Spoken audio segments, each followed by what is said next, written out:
Courage is not an ability one either possesses or lacks.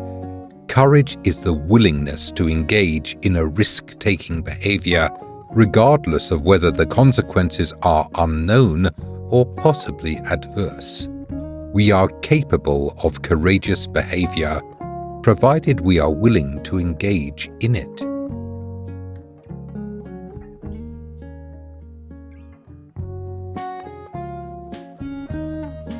Nobody adopts antisocial behavior unless they fear that they will fail if they remain on the social side of life.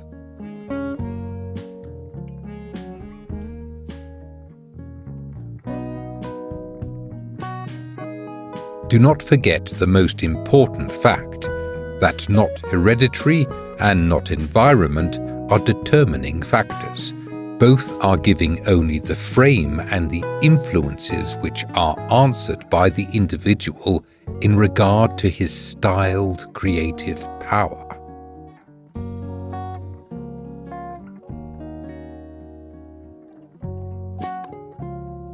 It is the individual who is not interested in his fellow man who has the greatest difficulties in life and provides the greatest injury to others.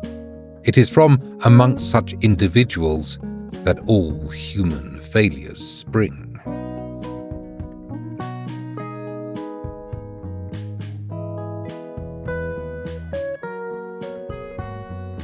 It is always easier to fight for one's principles than to live up to them.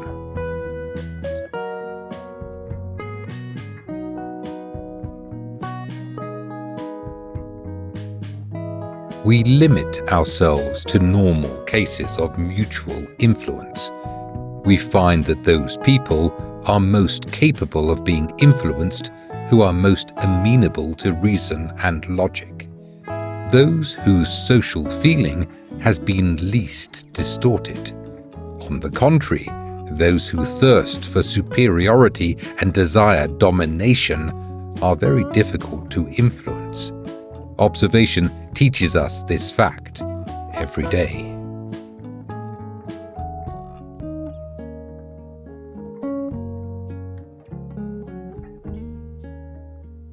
Death is really a great blessing for humanity.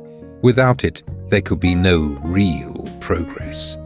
People who lived forever would not only hamper and discourage the young, but they would themselves lack sufficient stimulus to be creative.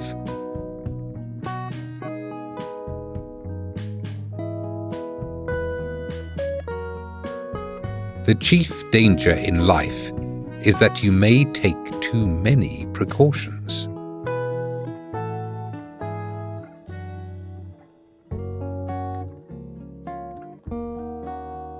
As a matter of fact, in our personal lives, as in the lives of all people, inferiorities are not to be considered as the source of all evil.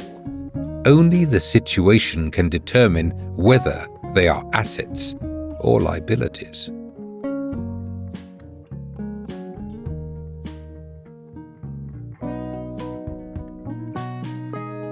Overcoming difficulties leads to courage, self-respect, and knowing yourself.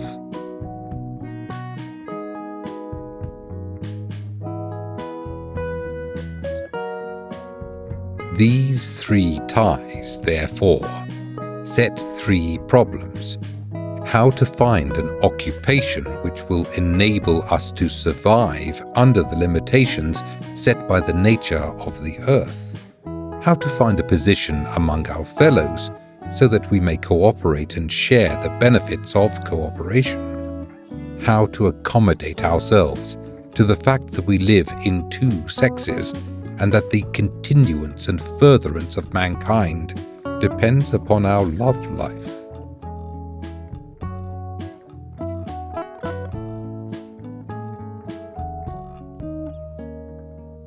Trust only movement. Life happens at the level of events, not of words.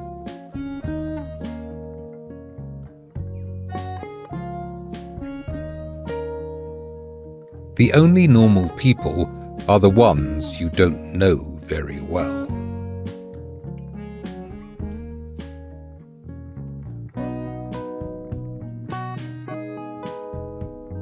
A simple rule in dealing with those who are hard to get along with is to remember that this person is striving to assert his superiority, and you must deal with him from that point of view.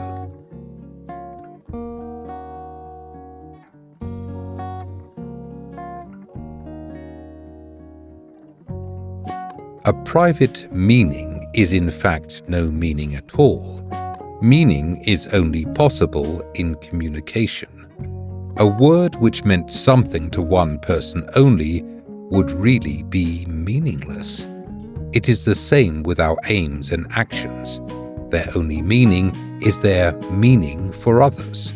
Every human being strives for significance, but people always make mistakes if they do not see that the whole significance must consist in their contribution to the lives of others.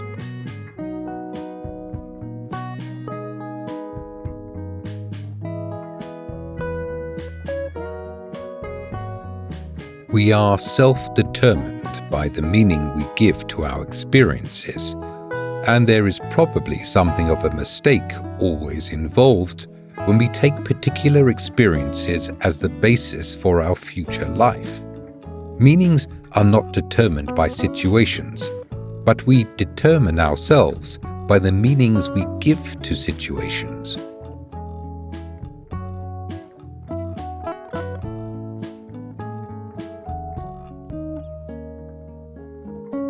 Our whole way of living inhabits that necessary intimate contact with our fellow man, which is essential for the development of the science and art of knowing human nature. Since we do not find sufficient contact with our fellow man, we become their enemies. Our behavior towards them is often mistaken, and our judgments frequently false, simply because we do not adequately understand human nature.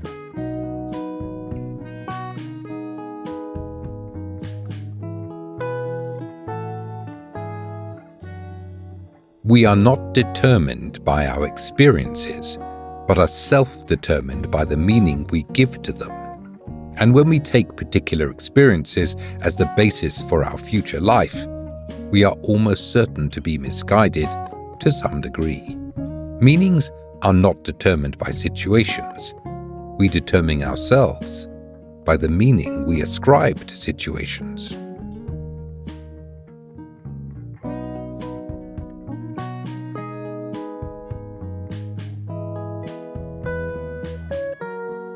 The science of the mind can only have for its proper goal the understanding of human nature by every human being, and through its use, brings peace to every human soul.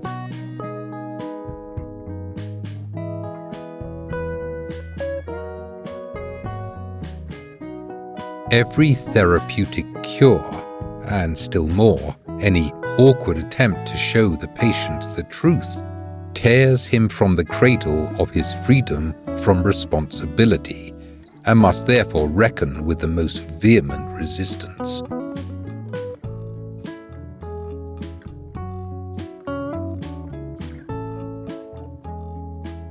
War is not the continuation of politics with different means. It is the greatest mass crime perpetrated on the community of man.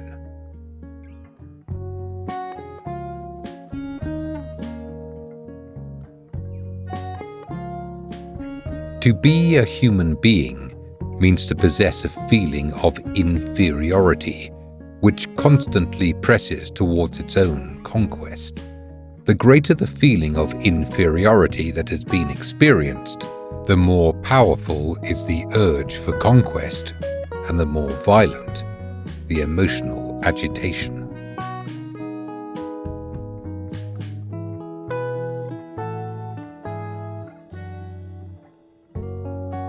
Follow your heart, but take your brain with you.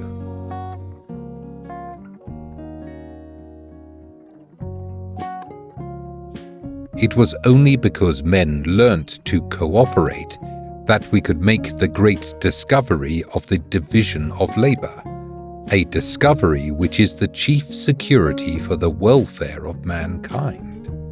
To preserve human life would not be possible if each individual attempted to wrest a living from the earth by himself, with no cooperation and no results of cooperation in the past.